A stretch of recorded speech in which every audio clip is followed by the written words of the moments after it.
오늘 하나님께서 우리에게 주시는 말씀은 민수기 35장 22절에서 34절까지의 말씀입니다. 민수기 35장 22절에서 34절까지의 말씀을 저와 여러분이 한 절씩 교독하시고 마지막 절을 함께 읽겠습니다.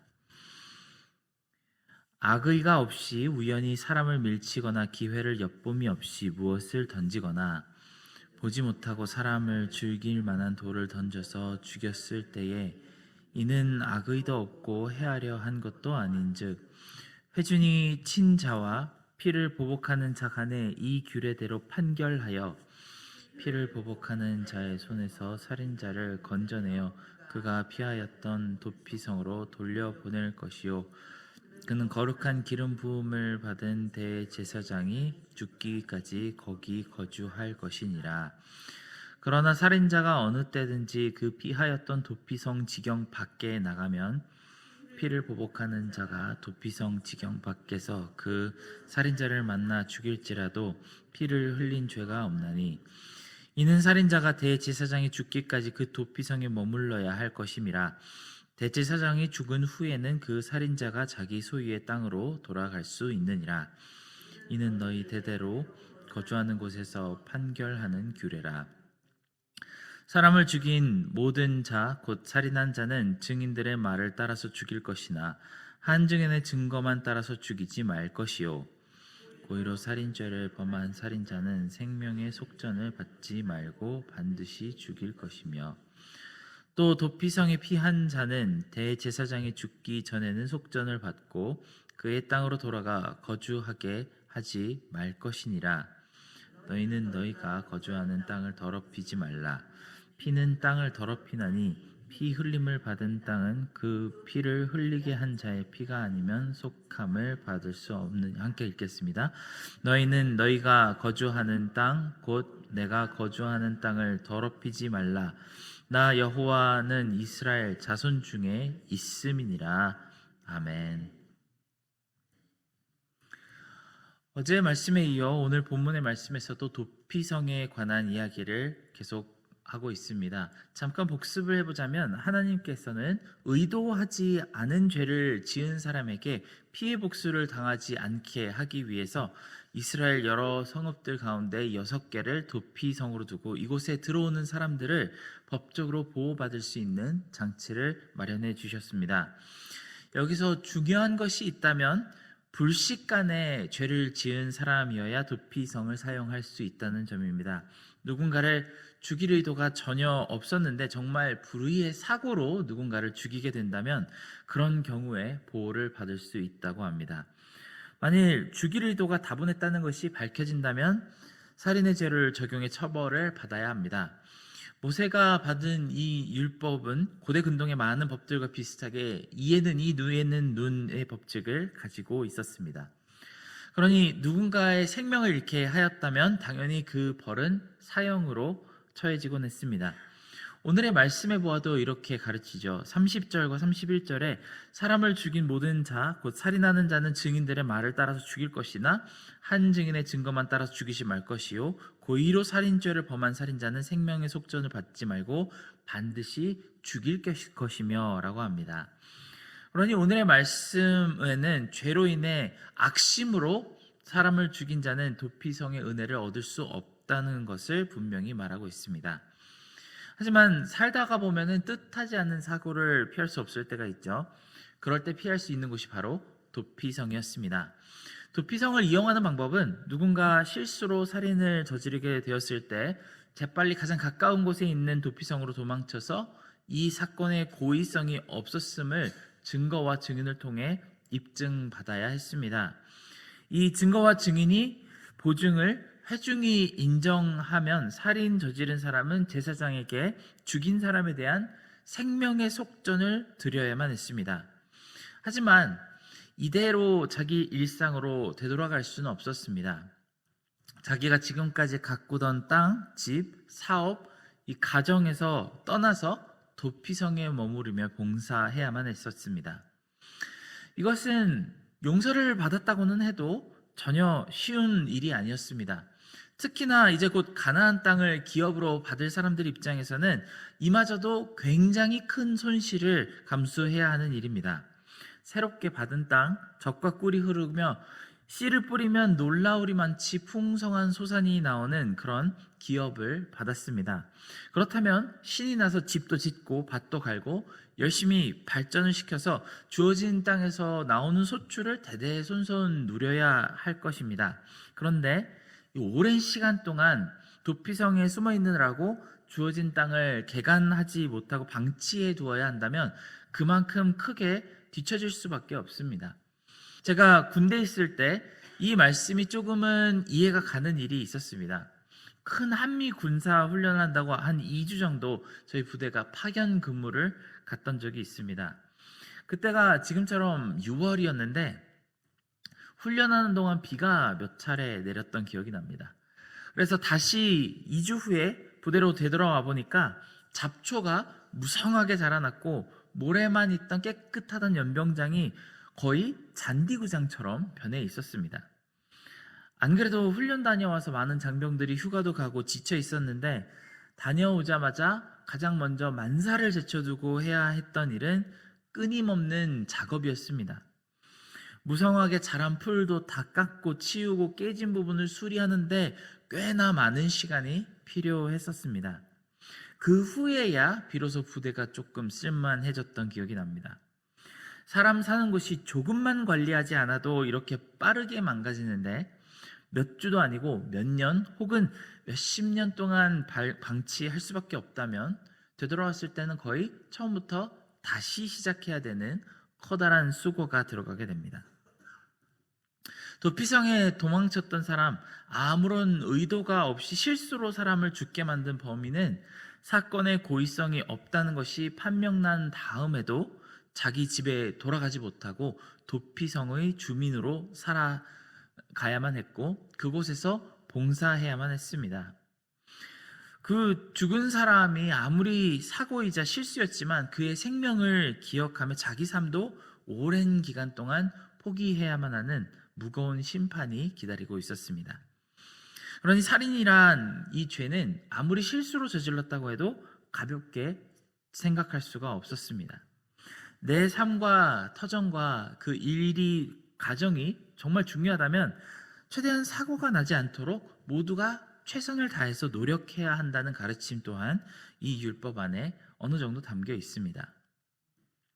그런데 이 도망자가 사면을 받을 수 있는 한 가지 기준이 있었습니다.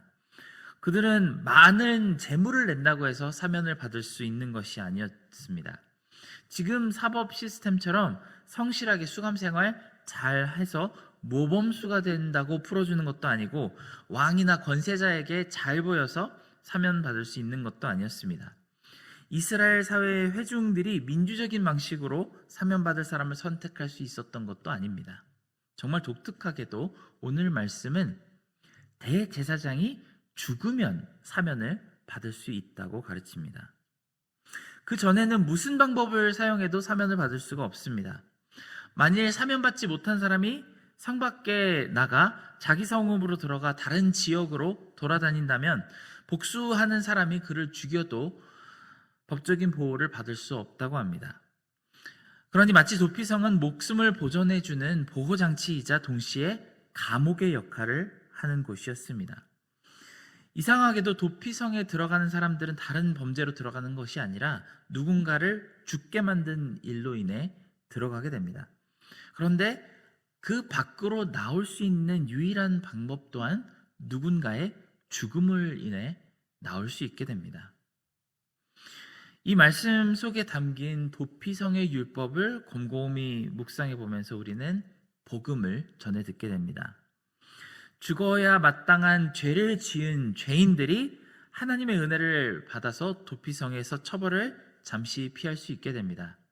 하지만 그 죄가 완전히 사함을 받는 방법은 바로 대제사장의 죽음입니다. 이스라엘 전역에 있는 6개의 도피성에는 아마 많은 죄인들이 살고 있었을 것입니다. 이들은 대제사장과 아무 관련도 없는 사람들이죠. 그저 하루하루를 자기 죄를 뉘우치며 그렇게 살아가야만 했던 사람들입니다. 그런데 대제사장의 죽음이 그들의 죄를 사면합니다. 하나님의 거룩한 기름 부음 받은 대제사장이 죽어야지만 이들은 죄사함을 받을 수 있습니다. 어떤 모습으로 보면 참 복음적인 율법이 아닐 수 없습니다. 정말 아이러니하게도 도피성에 살고 있는 이 도망자들에게 가장 좋은 소식은 대제사장이 하나님의 품으로 떠났다는 소식입니다. 만일 어떤 사람은 이제 막 대제사장이 세워졌을 때 도피성으로 들어와서 수십 년 동안 그것을 떠나지 못했을지도 모르죠. 반면 또 어떤 사람은 도피성에 들어온 지 며칠 되지도 않았는데 마침 대제사장이 너무 연로해서 하나님 품에 안겼다는 소식을 곧바로 듣게 될 수도 있습니다. 사람의 수명은 오직 하나님만 아시니까 각 사람이 도피성에서 보내는 기간은 아마 천차만별일 것입니다. 그런데 그들에게는 딱 한 가지 공통점이 있습니다. 들어오는 타이밍은 다 달라도 나가는 타이밍이 다 같다는 점입니다. 대제사장이 죽으면 그들의 죄가 사라집니다. 이 장면을 보면서 우리는 온 인류의 대제사장이 되신 예수님의 죽음을 떠올릴 수밖에 없습니다. 그분의 죽으심 때문에 우리 모두의 죄가 동시에 사면받았기 때문입니다. 구약에 나온 모든 사람들은 앞으로 오실 예수님을 기대하며 그 죄를 사함받았고 우리는 이미 오셨던 예수 그리스도로 인해 그 십자가로 우리의 죄사함을 얻었습니다. 아담의 때에서부터 지금 우리에게 이르기까지 우리가 언제 태어나서 죄인임을 자각하게 되었는지 전부 천차만별일 것입니다. 하지만 우리 모두에게는 아주 공통적인 좋은 소식이 있습니다. 바로 하나님의 어린 양 대제사장이 되신 예수 그리스도께서 죽으셨다는 소식입니다. 사실 많은 사람들이 이 부분에 대해서 굉장히 의아하게 생각합니다.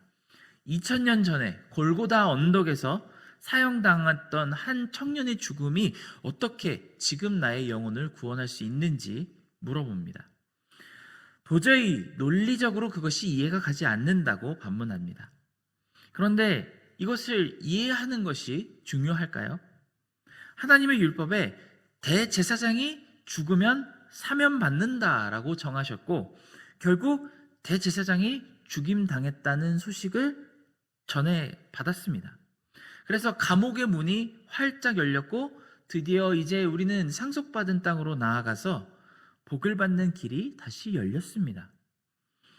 이 메커니즘이 이해가 가지 않는다고 해서 감옥 문이 열렸는데도 여전히 감옥에 남아 있으실 것인가요?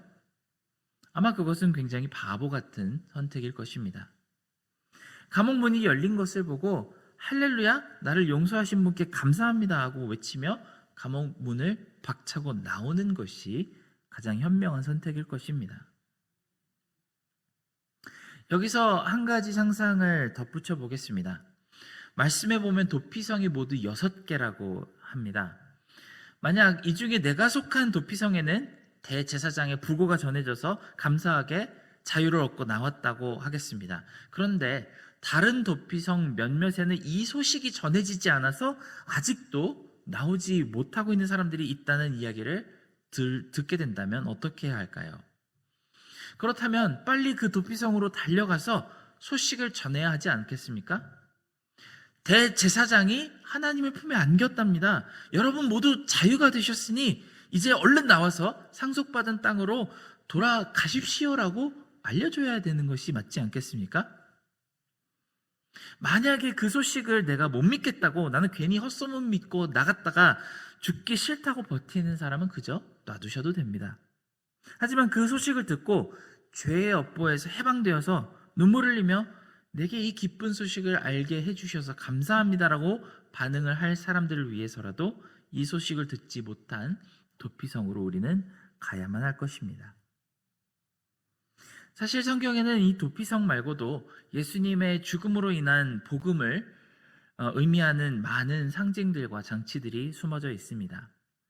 아마 당시 사람들에게는 이 율법이 그렇게 깊은 뜻이 있는지 잘 모르고 하나님이 그저 명령하시니까 그렇게 지켜야만 한다고 생각했던 사람들이 대부분이었을 것입니다. 하지만 성경의 모든 율법은 예수 그리스도를 가리키고 있다고 확실하게 우리에게 증언합니다. 우리 대제사장이신 예수 그리스도는 우리를 도피성으로부터 완전하게 또 안전하게 해방시키기 위해서 십자가 위에서 죽으신 하나님의 어린 양이십니다. 함께 기도하겠습니다. 사랑하는 하나님, 우리도 우리 인생이라는 도피성에 갇혀서 하루하루를 보내고 있는 이 죄인된 모습 가운데에서 하나님께서 보내신 대제사장 어린 양 예수 그리스도를, 그분의 죽음을 우리가 듣고 이 갑갑하게 갇혀있던 감옥, 이 도피성으로부터 해방되는 자유를 누리게 하여 주시옵소서. 또한 이 도피성에서 아직 복음을 전해 듣지 못해서, 좋은 소식을 전해 듣지 못해서 그 자리에 갇혀 있는 사람들에게 우리가 긍휼한 마음을 가지고 우리를 위한 대제사장이 죽임을 당하셨다고 담대히 전할 수 있는 그런 담력을 허락하여 주시기를 간절히 구하옵나이다. 모든 은혜 감사드리며 예수님의 이름으로 기도드렸습니다. 아멘.